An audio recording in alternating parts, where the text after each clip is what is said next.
थांब, स्क्रोल करू नकोस. कदाचित हा संदेश स्वामी आज तुलाच सांगत आहेत.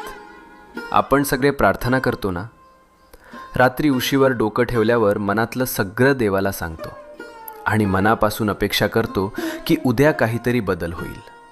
पण जेव्हा काहीच होत नाही तेव्हा मनात प्रश्न येतो, स्वामी ऐकतात का खरंच?